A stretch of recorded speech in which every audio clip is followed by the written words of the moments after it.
जो कि पूरे इंडिया में हमको लगता है कि मुझे भी एक साल बाद मालूम चला। मैंने 43 कैंडिडेट इलेक्शन में थे।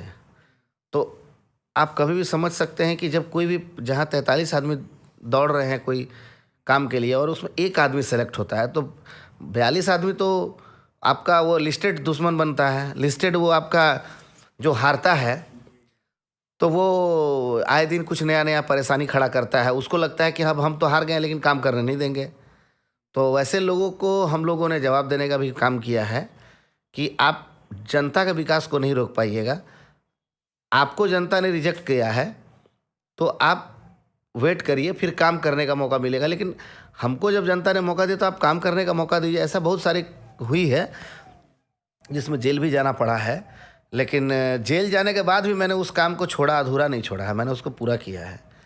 जब मैंने अभी हाल ही में एक भोलू बांध मतलब का सौंदर्यकरण का काम था, उस समय भी बहुत बड़ा घटना हुआ था।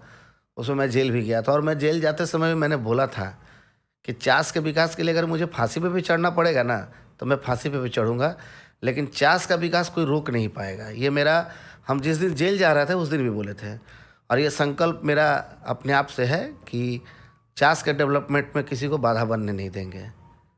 और इसको हम लोग मजबूती से, वैसा कोई व्यक्ति आता है तो हम लोग उसको जवाब भी देते हैं, हम लोग उसको छोड़ने वाले भी नहीं हैं। एक विवाद ऐसा है कि कुछ सालों पहले या कुछ महीनों पहले आपकी किसी से मन मुटाव या हाथापाई ऐसे कुछ चर्चे थे। तो मैं नाम तो नहीं लूँगा जो चर्चों में नाम थे, पर आप चाहे तो नाम ले सकते हैं सर।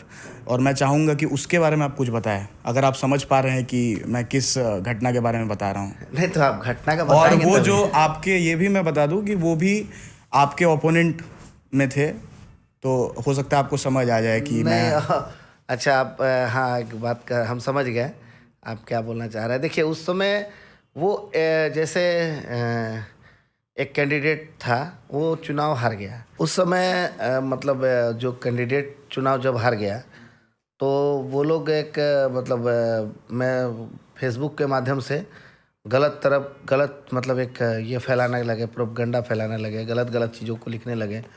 बहुत बार उनको समझाया, इवन यहाँ तक कि मैं आपको बता देता हूँ कि मैंने उस समय के जो चास इंस्पेक्टर थे उनको भी मैंने बोला था कि उसको बुला के एक बार समझाइए, ये सब अच्छा बात नहीं है। लेकिन उसके बावजूद भी कोई सुधार नहीं हो रहा था।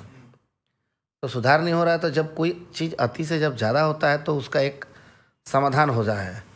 तो वही उसका समाधान हुआ तो ठीक हो गया, फिर ठीक चल रहा है।